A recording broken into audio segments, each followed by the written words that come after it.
Bonjour à tous, on commence cette revue de presse en France avec la une du quotidien numérique Minuit Sport qui revient sur le triste match nul 0-0 entre la France et le Portugal hier soir. Et pour le média, c'était un choc sans saveur. Alors que les champions du monde et les champions d'Europe étaient attendus, finalement, ils se sont neutralisés, aux grandes dames des supporters. De son côté, le journal L'Équipe revient également sur cette rencontre et estime que les Bleus ont été muselés par cette équipe du Portugal bien organisée. C'était un triste sommet, plat et ennuyeux. Tout le monde a bien défendu, mal attaqué et chacun a regretté sa soirée. L'équipe de France devra faire mieux mercredi contre la Croatie pour espérer prendre la tête du groupe 3 de cette Ligue des Nations.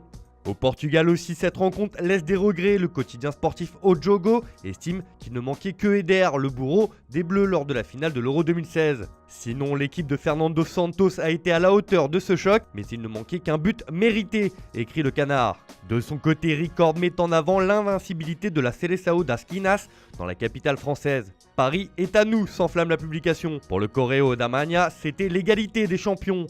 Un grand Lloris décisif dans les arrêts de jeu sur la frappe de Cristiano Ronaldo. En tout cas, grâce à ce nul, le Portugal prend un point précieux dans la course à la qualification. On file en Angleterre où la Premier League est dans tous ses états. Hier, les grands clubs anglais ont annoncé vouloir lancer le Project Big Pictures. Sous l'initiative de Liverpool et Manchester United, celui-ci prévoit des changements impressionnants comme la suppression de la Carabao Cup, l'instauration d'un championnat à 18 équipes, mais aussi la création d'un conseil regroupant les 9 clubs les plus anciens de Premier League. Et cela fait scandale outre-Manche. Le très sérieux Guardian en fait d'ailleurs sa une ce matin et parle carrément de football en guerre. Une prise d'initiative qui ne passe pas pour la Premier League. De son côté, le Times évoque une fureur à la prise de pouvoir des clubs du Big Six. Et cela ne va pas en rester là, car le quotidien indique que le gouvernement et la Premier League s'attaquent au plan radical de Liverpool et de Manchester United. Comme à son habitude, le Daily Star va même plus loin et parle de projets révoltants. Ce projet de réforme de la Premier League n'a pas fini de faire les gros titres en Angleterre. Direction l'Espagne où les unes du jour sont consacrées au géant madrilène Rafael Nadal qui s'est imposé pour la 13e fois à Roland-Garros.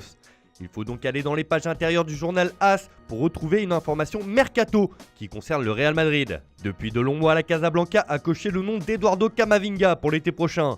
Mais selon le quotidien madrilène, les merengues ne sont pas seuls sur les rangs. En effet, Manchester United s'est invité dans la course et serait une sérieuse menace pour le Real dans le dossier Camavinga.